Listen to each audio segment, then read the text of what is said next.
who are quote-unquote marginals, who are going to have to take very dangerous votes and might lose as a result.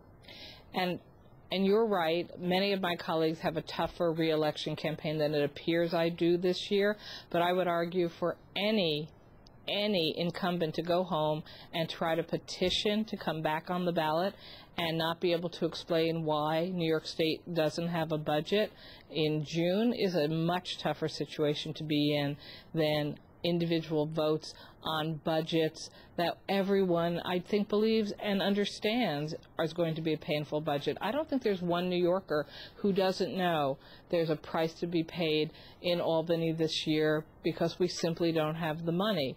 But I'm not sure there are that many voters out there who are interested in hearing that their legislators weren't interested in working to get the budget done. Do you believe there'll be a budget by the end of the week?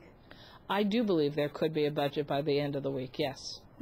Like a fully agreed on, negotiated, signed deal?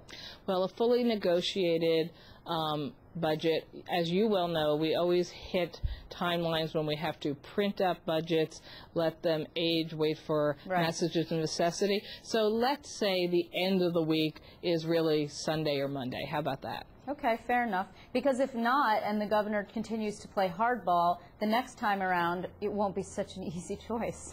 Well, again, not saying it's easy. Cutting $775 million out of health care, which, by the way, assuming a 60-40 match on the Medicaid from the feds, is really significantly more than that. There are real services that are going to be cut. There are tough decisions that will have to be made by our hospitals and nursing homes and other institutional health care providers because they're going to see less from the state government. I'm not denying the pain will be real. I'm simply pointing out I don't believe at this point in history we have very many options available to us. Okay, so let's assume that there is a budget deal, and what is left, just if you could give us a brief highlight of what the Senate Democrats are pushing, some interesting bills actually coming down the pike before the legislative session is complete.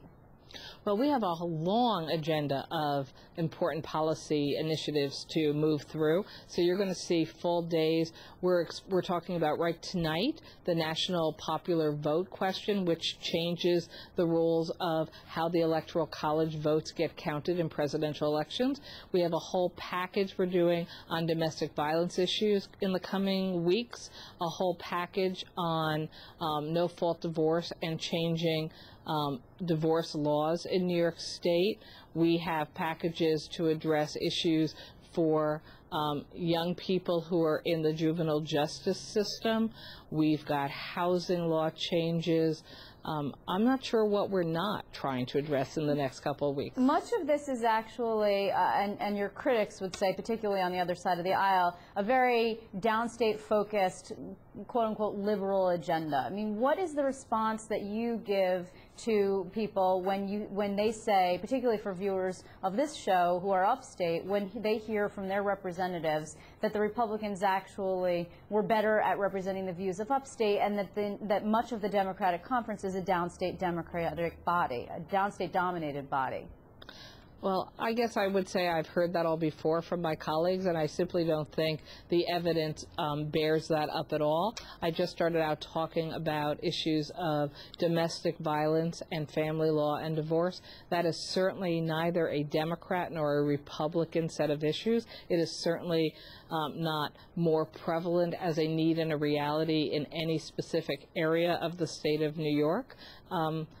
National popular vote is a national issue that would hopefully help to ensure that New York State is better counted and represented in the elections for president. That is a